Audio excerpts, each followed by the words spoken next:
Hey guys, तो स्वागत है आपका फिर से एक बार मेरे यूट्यूब चैनल टेक यार में। तो आज हम बात करने वाले हैं यूट्यूब पे आप अपनी कवर फोटो कैसे चेंज कर सकते हो या लगा सकते हो। अगर आपने नहीं लगाई हुई है तो आप लगा सकते हो। तो कैसे लगा सकते हो फ़ोन पे ही, वो आपको मैं आज बताने वाला हूँ। तो यूट्यूब तो मेरी इस वीडियो में बने रहिए, और अगर चैनल पे नए आए हो तो सब्सक्राइब करना ना भूलिए और बेल आइकन को साथ ही दबाइए ताकि लेटेस्ट अपडेट्स आपको मिलती रहे। साथ ही साथ अगर वीडियो अच्छा लगे तो लाइक करना ना भूलिए। चलिए चलते हैं अपनी वीडियो की ओर।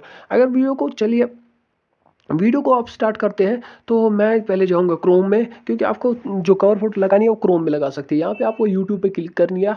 मेरा यूट्यूब खुला हुआ है, या यूट्यूब पे क्लिक करके यहाँ पे आपको डेस्कटॉप साइट वो एनेबल करनी है।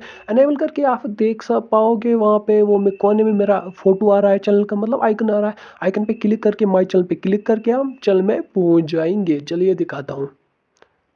मतलब जाना है यहाँ पे चैनल में, यहाँ पे आपको दिखाई देगा कुछ ऐसा इंटरफेस। यहाँ पे आपको करना क्या है, कस्टमाइज चैनल दिखाई दे रहा है। यहाँ पे मैं मार्क भी कर रहा हूँ। यहाँ पे आपको कस्टमाइज चैनल दिखाई दे रहा है, यहाँ पे क्लिक करनी है। क्लिक करने के बाद कंटिन्यू टू यूट्यूब स्टूडियो दिखा रहा है, तो इस पे क्लिक करनी है। जैसे क्लिक की तो ऐसा इंटरफेस देखने को मिलेगा।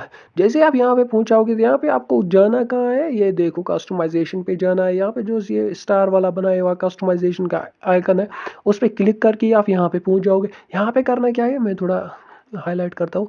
यहाँ पे आपको जाना है ब्रांडिंग आइटम में, जो यहाँ पर दूसरा एक ये मिल रहा है ऑप्शन, उस पर जाना है ब्रांडिंग में। ब्रांडिंग में जाकर आप देख सकते हो, मैंने यहाँ पे था, मेरी यहाँ पे हुए मतलब रखी हुई थी कोई कवर फोटो, वो आप देख सकते हो यहाँ पे। और साइज़ भी दिखा रहा है कितना बड़ा होना चाहिए, जो कि इसका साइज़ वो मामूली साइज़ नहीं होता है, इसका थोड़ा बड़ा साइज़ होता है बाकियों के मुताबिक। तो साइज़ क्या होनी चाहिए ये दिखा रहा है। तो आप देख सकते हो, यहाँ पे आप चेंज भी कर सकते हो, और रिमूव ये मैं कर सकता हूँ, और नया भी चेंज करके आप सीधी गैलरी में जा पाओगे और वहाँ से सिलेक्ट करनी है। तो अगर रिमूव करूँगा मैं फिर चेंज करूँगा तो मैं कर सकता हूँ। तो इतना ही था आज का वीडियो, शुक्रिया।